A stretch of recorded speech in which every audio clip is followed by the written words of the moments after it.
amados, a paz do Senhor a você, caro telespectador da TV Mais M Angola, a televisão de todo o povo de Deus. Queremos dar as boas-vindas a vocês ao especial entrevista, que a partir de hoje torna-se a sua nova companhia. Uma companhia que lhe proporcionará bons momentos de conversa e aprendizado. Uma conversa que estará baseada, ou seja, teremos vários temas de conversa e para este primeiro dia super especial, nós teremos como tema principal Santa Ceia em tempo de Covid.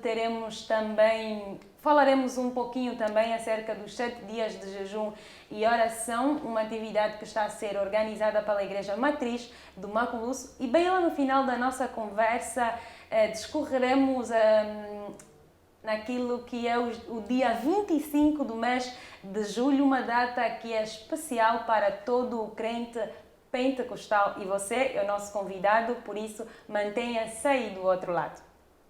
Mas para falar conosco aqui no especial entrevista, nós temos um convidado muito especial, assim que nem você.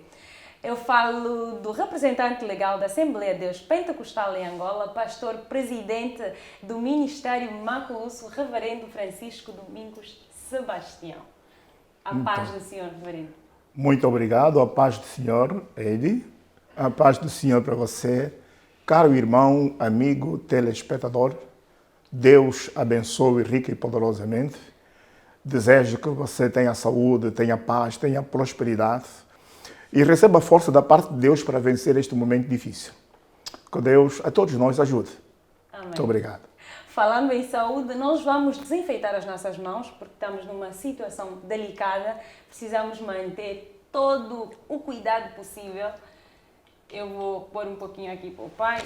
Sem sombra de dúvidas. Farei o mesmo. Todo cuidado é pouco. E não se esqueça de fazer este processo em casa. Faça com você, faça com a sua família, porque mãos limpas, saúde para todos. E o que habita nos esconderijos do Altíssimo, a sombra do Onipotente descansará. Direi do Senhor, Ele é o meu Deus, o meu refúgio, nele confiarei. Amém. Por isso, o que nós estamos a fazer é apenas uma demonstração de que quem está em Jesus é a pessoa precavida. Amém. Precisamos nos precaver. E vamos então começar com a nossa conversa. Vamos falar um pouco sobre a Santa Ceia em tempo de pandemia, uma situação em que faz tempo que já não viemos para os nossos cultos. Penso que, assim como eu, alguns telespectadores também nunca mais cearam. E por ser um assunto já conhecido por parte de todos os cristãos, vamos mesmo começar por definir, Reverendo, o que é Santa Ceia. Ok, muito obrigado pela oportunidade que tenho de falar por meio deste órgão de comunicação social, que é a TV Mais M, a televisão de todo o povo de Deus e todos os cristãos. Dizer que, definindo a Santa Ceia é uma ordenança deixada por nosso Senhor e Salvador Jesus Cristo. Há pelo menos 3 ordenanças registradas na Bíblia Sagrada. A primeira ordenança é a ordenança do matrimônio. A segunda ordenança é a ordenança da apresentação de criança. A terceira ordenança é a ordenança da Santa Ceia. Na ordenança da Santa Ceia, Jesus disse: fazei isso todas as vezes que comerdes e beberdes este cálice, até que eu venha. Fazendo assim, anunciais a minha morte até que eu venha. Isso está escrito em 1 Coríntios, capítulo 11, versículos 23 e seguinte. E também você pode encontrar isso na celebração da Páscoa, que Jesus celebrou, em João no capítulo 13. E também dentro do Evangelho de Marcos, no capítulo 16, 15 e seguinte, né?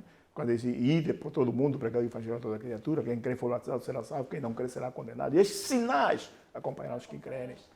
É meu nome, é meu nome, é meu nome, é meu nome. Então, a Santa Ceia é uma ordenança deixada por nosso Senhor Jesus Cristo à Igreja, para que a Igreja faça isso sempre como um tempo de lembrança. Assim como o povo se lembra da morte e ressurreição de Cristo na Páscoa, então a Santa Ceia é um espaço de lembrança. E a Santa Ceia deve ser celebrada de quanto em quanto tempo. A Bíblia não estabelece, mas a igreja estabeleceu critério. Portanto, há igrejas que fazem a Santa Ceia, não é? Todo domingo, e há a igreja que faz Santa Ceia no primeiro domingo de cada mês. Mas também há igrejas que fazem Santa Ceia 2 vezes por ano, de 6 em 6 meses. Não é? Portanto, depende muito de cada denominação cristã. Nesse caso, não é? podemos então dizer que não importa os dias estabelecidos, Não mas importa. a importância da celebração da própria ceia. Sim. Não importa quantas vezes. Certo? O que é importante é que se faça isso para anunciar a morte e a sua ressurreição. Certo. Por exemplo, nós estamos agora num momento bastante difícil com o estado de calamidade. Começamos primeiro com o estado de emergência, depois o estado de calamidade. Esse estado de calamidade tem sido alargado até agora, porque estamos ameaçados por esse inimigo invisível e o Estado acha por bem que deve-se evitar as aglomerações. E a igreja, como um espaço que aglomera milhares e milhares de pessoas, o Estado achou por bem que a igreja não abra as portas para o culto ao Senhor, evitando assim a propagação rápida desta grande pandemia. Claro, nós como direção da igreja, e fazemos parte desta sociedade. Mas antes, pai, reverendo, antes de tocarmos nesse assunto, deixa-me passar para uma questão que é qual é a importância da Santa Ceia. Depois desta questão, penso que nós estaremos a discorrer um pouquinho para esse ponto, a importância da Santa Ceia na vida do cristão. Bom, a Santa Ceia é importante na medida em que é um espaço de renovação da aliança, reconfirmação da aliança. Portanto, a Santa Ceia, a importância da Santa Ceia é que na Santa Ceia o membro renova a sua aliança com Cristo. O que é isso, renovar a aliança com Cristo? Reconfirma os seus votos a Deus, de que pretende continuar e está devotadamente entregue a Cristo, no serviço de Cristo. E mais uma vez, é a mesma coisa que a igreja ela é chamada na Bíblia como a noiva de Cristo. Não é? Ora, a noiva precisa ouvir do noivo a confirmação deste noivado a cada dia. Não é? Tem que dizer, olha, eu te amo hoje mais do que ontem.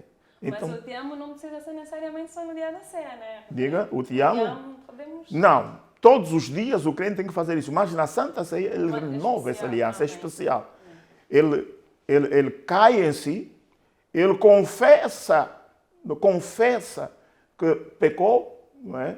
Porque existem pecados omissos e não omissos, não é? Aqui podemos também incluir a situação em que não podemos tomar a Santa Ceia indignamente, como diz Paulo, não é? Aquele que toma a Santa Ceia, aquele que come deste pão e bebe deste cálice indignamente, não é? Bebe para a sua própria condenação.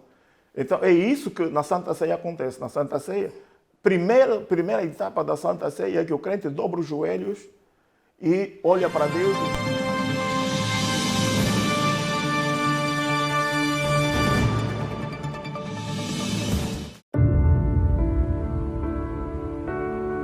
Atenção, é tempo de nos curvarmos diante de Deus, buscarmos e nos aproximarmos do Pai. Grande jejum. Para lembrar que hoje, quando forem 23 horas e 50 minutos, nós vamos estar em direto, no live, para 7 dias de oração e jejum, a favor da nação, a favor da igreja, a favor do povo de Deus, porque a Bíblia diz: essa casta de demônios não se expulsa senão com oração e jejum. E eu quero acreditar que este Covid-19 é também chamado de coronavírus. Esse demônio com muitos nomes, mas esse demônio não se expulsa senão com oração e jejum. Faremos este programa aqui, no nosso culto em direto, domingo, às 10 horas. Certo? Eu posso contar contigo.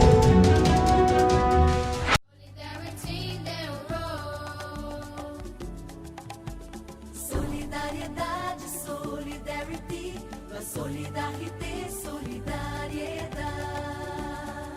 Olá, paz do Senhor a todos. Convido todos vocês a participarem comigo nesta mega campanha de sopa solidária e entrega de cestas básicas. O meu pouco e o teu pouco fará toda a diferença. Ajude-nos a ajudar a quem mais precisa. Para nos ajudar, faça uma transferência bancária na conta que vai aparecer aqui no rodapé ou então doe para nós 1 quilo de alimento e juntos vamos dar amor a quem mais precisa. Eu conto com todos vocês e até lá. Solidariedade, solidarity, la solidarité, solidariedade. Solidariedade, solidarity, la solidarité, solidariedade.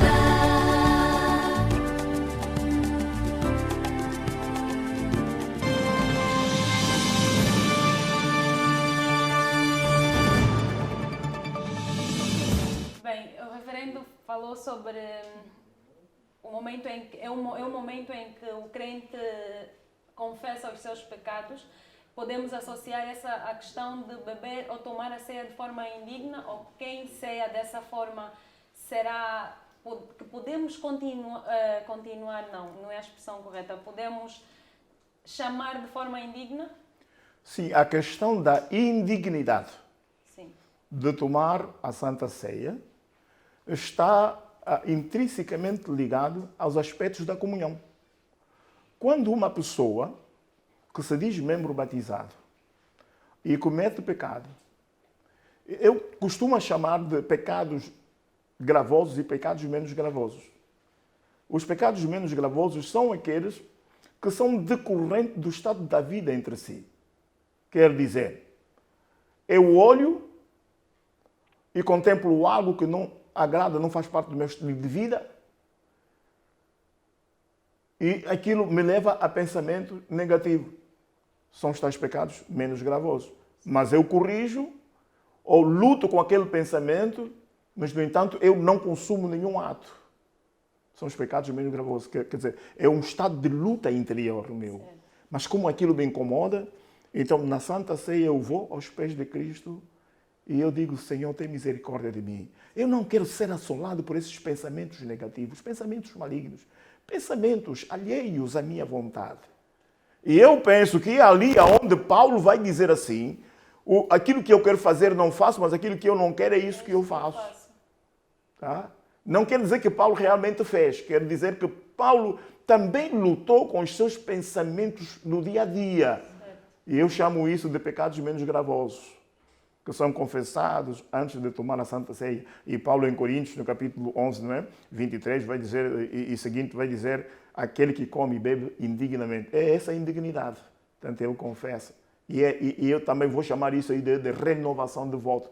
Então, ele cai aos pés de Cristo, ele confessa os seus pecados, e confessar é como se você notasse que a tua roupa teve uma mancha, e você pega na sua camisa que foi manchado, involuntariamente, e você lava, não é? E fica outra vez limpa. Assim, a nossa alma precisa ficar limpa antes de participarmos da ceia do Senhor. Sim. E os pecados gravosos são aqueles que são cometidos contra o nosso próximo. Quando envolve outras pessoas. Não é? Se eu te ferir, se eu te magoar e você ficar triste, eu preciso acertar contigo. Então, Jesus vai dizer assim, se tu te lembrares de que tens algum problema com teu irmão, vai e fala com teu irmão primeiro, depois vem e me adora. Okay? Mas, reverendo, eu em tempos vi uma abordagem a respeito da Santa Ceia e dizia que o beber a ceia de forma indigna não está muito ligada ao pecado que é cometido dia a dia, mas em perder o conhecimento do significado da ceia. Será essa uma afirmação correta? Depende muito da pessoa que fez esta afirmação, qual a linha de pensamento. Não é? A Bíblia está clara, diz que come e bebe indignamente. Desde quando é que eu sou indigno de fazer alguma coisa? quando eu não estou de acordo com os princípios que regem aquele acordo. Não é? Exatamente. Não é isso? Não tem a ver com o estudo da palavra, com o conhecimento que se tem. Porque mesmo tendo conhecimento, a pessoa peca. Certo. Peca voluntariamente e peca involuntariamente. Mas a questão da ceia, quando diz aquele que bebe e come indignamente, está a dizer aquela pessoa que com incredulidade vai e toma a ceia. Ou com pendentes vai e toma a ceia. Ou com espírito de zombaria vai e toma a ceia. Tá? Portanto, uma série de implicâncias que está envolvido nesta questão de indignidade de tomar a ceia. Outra coisa que é bom frisar aqui, que a Santa Ceia é um espaço de renovação da aliança. Se é um espaço de renovação da aliança, quer dizer, eu estou a reafirmar. É como se eu estivesse a dizer a alguém que está desconfiado, que já não lhe amo mais do jeito que eu vou dizer, não, eu te amo ainda hoje mais do que ontem. Então, quando eu chego na Santa Ceia, eu estou a reafirmar o meu acordo com ele. Eu não te deixarei, eu estou contigo. E, aliás, é Jesus quem disse, eis que estou convosco todos os dias até a consumação dos séculos. Certo. Então, na Santa Ceia, eu renovo a minha aliança e eu posso ouvir Cristo dizer, eu estou contigo, não temas, vai em frente, eu estou contigo. É uma reunião, é um momento que só reúne membros batizados. Por quê? Porque, deixa-me buscar o exemplo. Na vida, existem namorados, noivados e casados. Certo. São 3 etapas. Não é isso? Sim. Namorado é como simpatizante, está a gostar. Mas ainda não assumiu, não deu um passo de responsabilidade em diante. Certo. Certo? Portanto, se há reunião familiar, o namorado não participa. Ou participa? Não. Não pode participar. Ok. Depois ele se dá a conhecer de que realmente eu não só estou a paquerar, estou a gostar, mas quero mostrar que quero ficar. Então ele fica noivo. Fica noivo. Fica. Na igreja nós chamamos isso a escola de preparação para o batismo. Ok. Então ele está noivo. Certo? Certo. Depois chega no batismo, depois de ficar noivo, o que é que ele faz? Já pode participar? Ele casa. Não participa. Casa, sim. Não, tem que casar primeiro. Quando ele casa primeiro, deixa de ser só simplesmente namorado, deixa de ser noivo para ser casado. Quando ele se casa, ele se torna membro da família. Certo. Todas as reuniões da família, ele está ali, é convocado e tem a palavra. No entanto, o membro batizado, ele faz parte da família. E a Santa Ceia é a reunião da família no corpo de Cristo. E o exemplo nós temos na Bíblia Sagrada. Quando Jesus fez a Santa Ceia, não é? Não estavam lá todos, estavam somente os discípulos. Está certo? Batizados por João no Jordão. Portanto, a Santa Ceia na nossa igreja é para os membros batizados, que são aqueles que fazem parte do corpo de Cristo, a família de Cristo. Certo? Entanto, a questão da membresia da igreja, o nosso estatuto, e eu penso que muitas igrejas é assim, as questões disciplinares têm a ver com o membro e não com o congregado. E não com aquele que vem só assistir. As questões disciplinares. No entanto, é o membro que é convocado para discutir sobre a situação da igreja. Então, se a igreja vai fazer algum investimento, o membro é chamado para ser ouvido. Não é? Se as grandes decisões que a direção da igreja tem que tomar, tem que chamar os membros para darem a sua opinião. Porque os membros fazem parte do corpo de Cristo. Certo? Certo. Portanto, essa é a diferença. Ok. O congregado não é da nossa igreja? É da nossa igreja. Mas ainda só está na fase de namoro, não assumiu um compromisso. Precisa assumir o compromisso. Precisa assumir o compromisso. Certo? Certo. Então, depois desta pequena abordagem, podemos sim entrar agora para aquilo que é o nosso tema.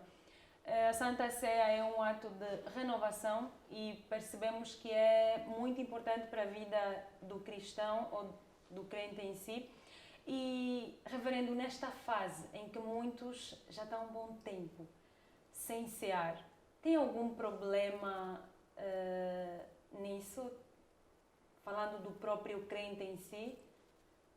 Não tem nenhum problema na medida em que o membro batizado, o cristão, é uma pessoa de alta maturação. Esta maturação ele adquiriu ao longo do tempo. Ele sabe como se portar nas diferentes fases da vida.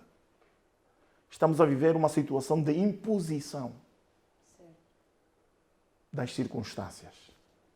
E aí, o cristão, ele sabe ser, ele sabe estar. Ele sabe quem é. Amém? Então, esse tempo, como eu disse, que é uma imposição involuntária das circunstâncias, o crente não perde a fé porque não está a cear. Antes, pelo contrário, reforça a sua fé. Amém? Amém. Portanto, não há problemas. Nós não podemos criar mecanismos para oferecer Santa Ceia, como uns estão a fazer, oferecer Santa Ceia um a um, cada um vem com seu carro, recebe, cada um vem... Não. Não queremos fazer isso. Nós estamos a orar para que Deus coloque fim à situação que estamos a viver, para que o povo volte a estar unido.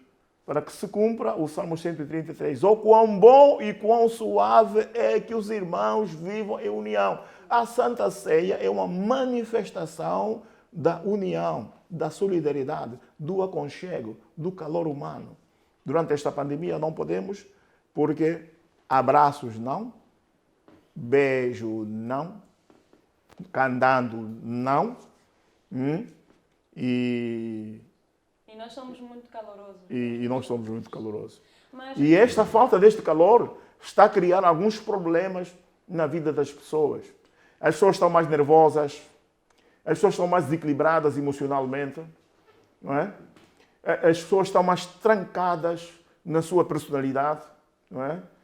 As pessoas estão a enfrentar problemas psicológicos terríveis, mas aqui eu deixo um apelo. O crente não entra nesta onda de desespero, porque o crente não está sozinho. Amém. O crente está com Cristo, está com o Pai, com o Filho e com o Espírito Santo. Que presença. Aleluia. Aleluia. Então o crente pode sossegar. Não está sozinho. Reverendo, voltando ao nosso assunto, que é a Santa Ceia, seria prudente que os crentes fizessem a Santa Ceia em casa, em comunhão com a família, só com os membros batizados? Não é prudente. Não é prudente porque Porque a Santa Ceia deve ser oficiado por um oficial. Neste caso, só deve ser servida por pessoas preparadas para tal? Sim. Tem que ser oficiado por um oficial. Quem é o oficial? O pastor, o evangelista, quando delegado, o ancião, quando delegado, o diácono, quando delegado, ou a diaconisa, quando delegado. Se o conselho diretivo da nossa igreja achar que deve liberar que cada obreiro, nas suas proximidades ou na sua família, possa organizar a Santa Ceia, de acordo com... Tem famílias que têm 10 membros, 20 membros em casa que são batizados, que possa fazer, ok, então este obreiro poderá fazer. Mas tem que receber uma autorização, e a autorização tem que ser uma deliberação do Conselho Diretivo da Igreja. Enquanto isso, a Igreja, o Conselho Diretivo não sentou para deliberar, então ninguém pode fazer Santa Ceia por conta própria. Que a Santa Ceia deve ser uma deliberação da parte de Deus dada aos seus servos à direção da Igreja. Então, se por exemplo ficarmos... temos os cultos online, né? Os cultos ajudam e ninguém pode ser. Se ficarmos, por exemplo, 2 aninhos numa situação, não que vamos continuar esta situação, mas quero tentar trazer aqui a ideia de que se ficarmos, por exemplo, 2 anos ou mais, nós também estamos 2 anos ou mais sem cear, sem renovar a nossa fé com Cristo. Acredito que não. Primeiro, nós servimos um Deus que é vivo e verdadeiro. E como ouvimos na manhã deste dia, na mensagem, Deus ainda é o dono desta terra, como diz o Salmos 24, do Senhor é a terra e tudo que nela existe. Não é isso? Sim. Então, esta terra ainda tem dono. E se esta terra ainda tem dono, então Deus ainda tem a última palavra. E eu acredito que dentro em breve, este Covid-19, este coronavírus que está a assustar as pessoas, vai ser apenas uma história para contar. Por quê? Porque eu e você, nós, que somos salvos, remidos e purificados no sangue do Cordeiro, ainda estamos nesta terra. E o diabo não vai fazer o que lhe apraz nesta terra, porque esta terra pertence a Jeová.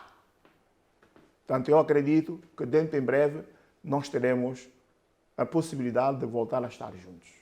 Para juntos ser. Se não, a Bíblia diz: em tudo dai graças. Amém. Dá graça. Não vamos vaticinar. Se não acontecer, vai acontecer. Porque se não cearmos aqui, vamos cear lá em cima, na glória do Pai Celestial. Amém. Amém. Bem, com relação ao nosso assunto, né, a respeito da ceia, era praticamente o que tínhamos que falar.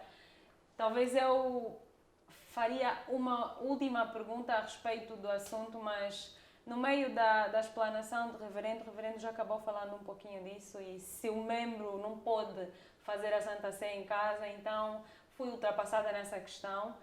Penso que podemos de alguma forma esclarecer alguma dúvida para os telespectadores, e não só. Eu fui muito bem esclarecida, porque eu estava mesmo preocupada com essa situação. Faz tempo que eu não sei, e nós ficamos a falar e vem essa preocupaçãozinha aos nossos corações. Há projetos que foram adiados pelo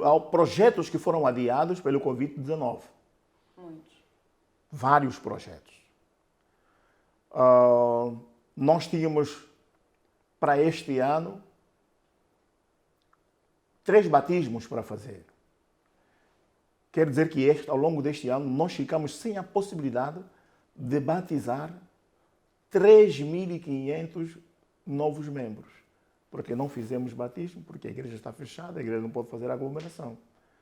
Logo, por via de regra, ficamos também sem fazer as reuniões de Santa Ceia para assistir esses próprios membros batizados. Mas esse membro batizado, ele está em comunhão. Ele está em casa, mas está em comunhão. Amém. Por quê? Porque nós costumamos cantar assim: podem fechar minha boca, ainda restou minha alma para louvar e glorificar o nome do Senhor. Amém. Então, o verdadeiro cristão, amadurecido, ele sobrevive em meio a qualquer tempestade. Glória a Deus. Amém. Por isso, dirijo-me agora a você, querido irmão, querida irmã, telespectadora, telespectador, membro batizado no corpo de Cristo. Não se turbe o seu coração. Creia em Deus. Creia também em mim, disse Jesus. Os tempos maus hão de passar e hão de dar lugar ao bom tempo. Que Deus abençoe. Amém. Obrigado. E nós vamos continuar a nossa conversa, reverendo. Nós vamos agora falar um pouquinho a respeito dos 7 dias de jejum e oração que a Igreja Matriz está a preparar, né? Vamos, assim, rapidamente falar qual é o objetivo deste jejum. Qual é o tema? Muito obrigado, Eide. Muito obrigado a você, minha irmã, meu irmão. Eu me sinto bastante tocado, satisfeito para falar de uma das coisas que mais gosto de fazer como cristão. Jejuar. Orar e jejuar. Porque Jesus nos ensinou assim, ele diz: esta casta de demônios não se expulsa senão com oração e jejum.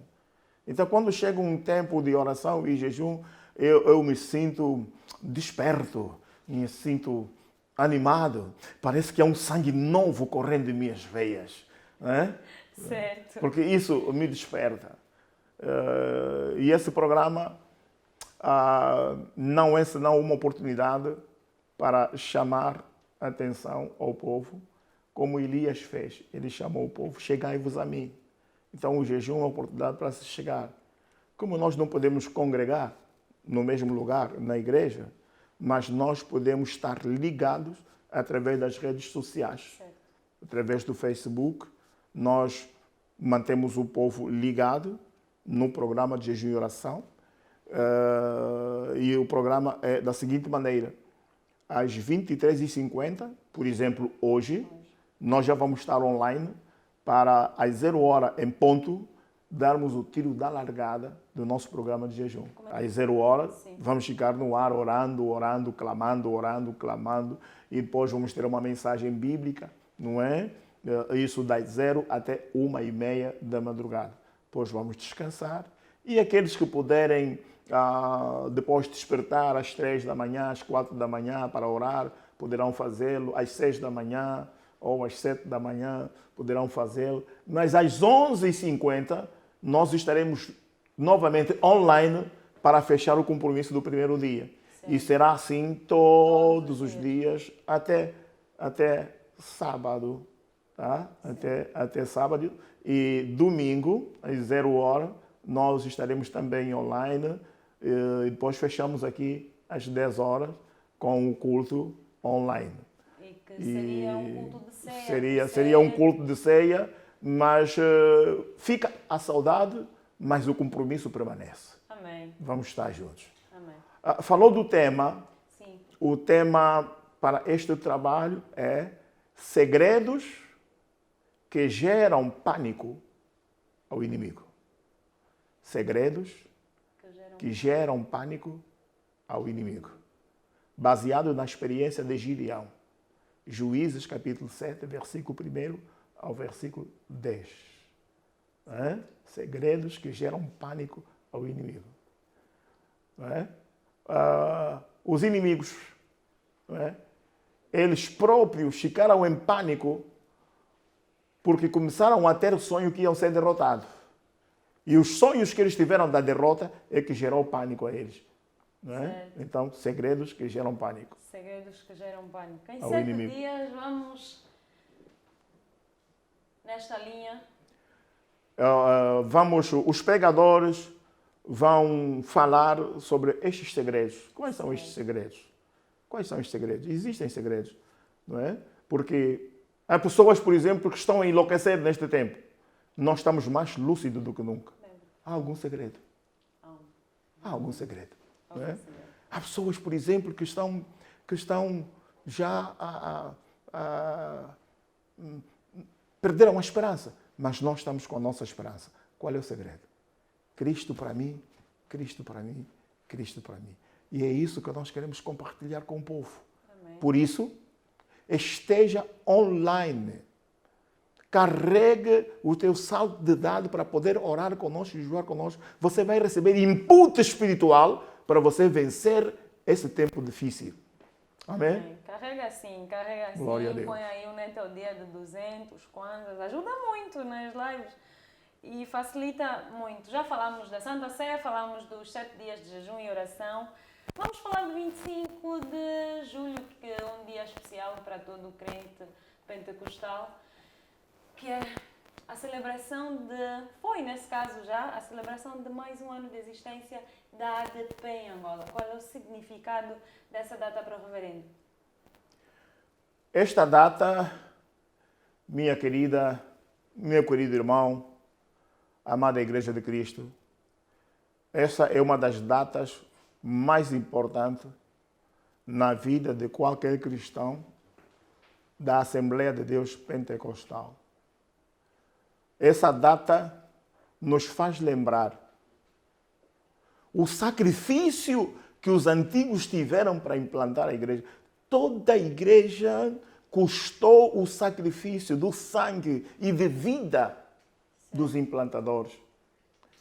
Quando eu leio a história da igreja e vejo que Pierre Stark morreu em Angola na tentativa de implantar a obra, missionário americano chegou aqui sem conhecer ninguém, sem conhecer a língua.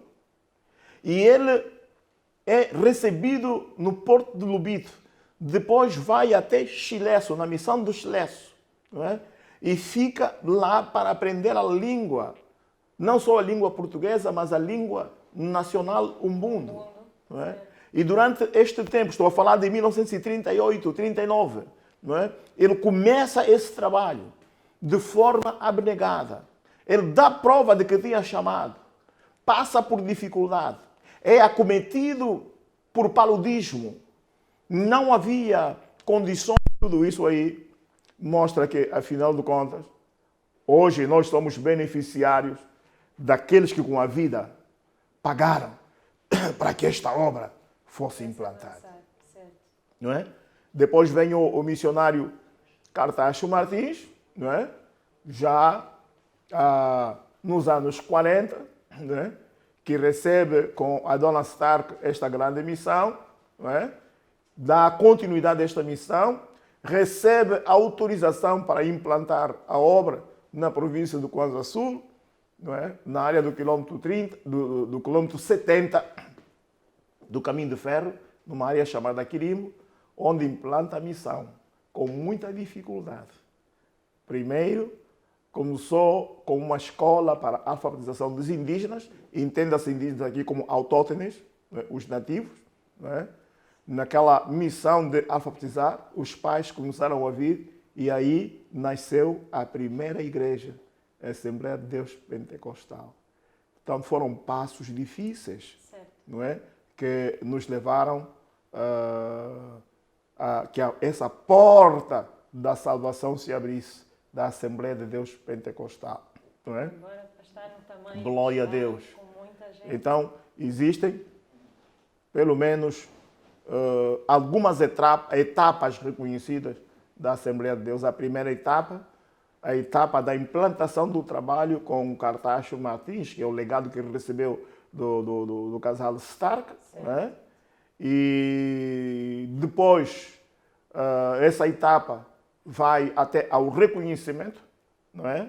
Da obra, e do reconhecimento da obra a 25 de julho, que é a data da nossa fundação, que é o reconhecimento, a data em que saiu o boletim oficial que reconhecia a Assembleia de Deus como uma instituição religiosa, como uma missão, não é? 25 de julho de 1952, não é?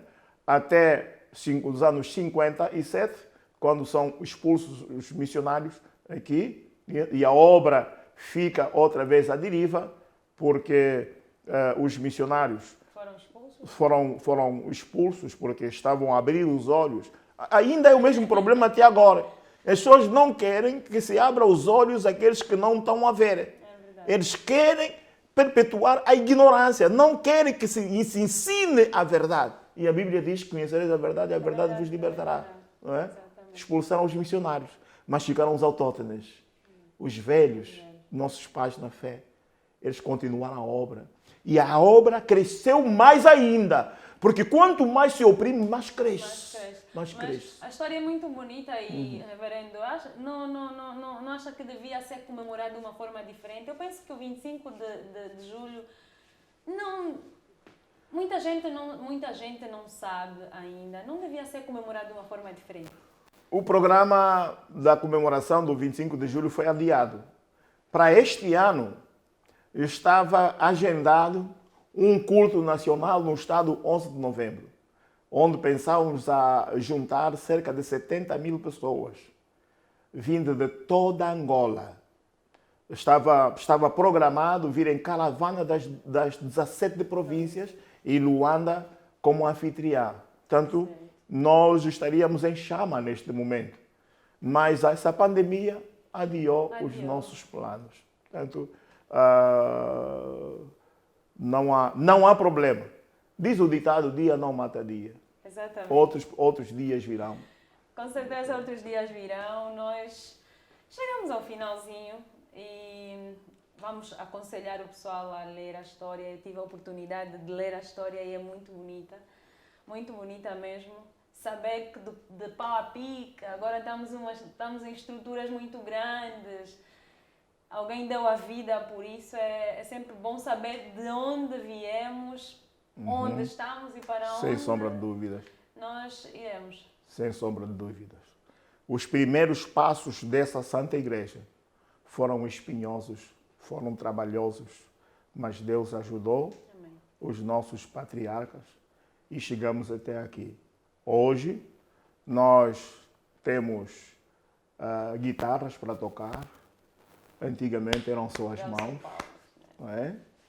Hoje nós temos microfone para pregar, eles pregaram só no gogó, como dizem os brasileiros.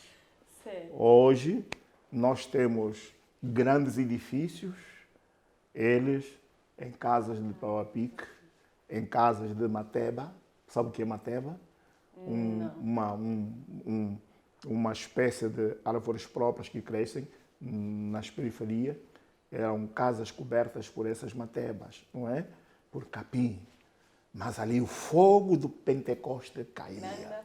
Glória a Deus. Não é? Eles andaram a pé.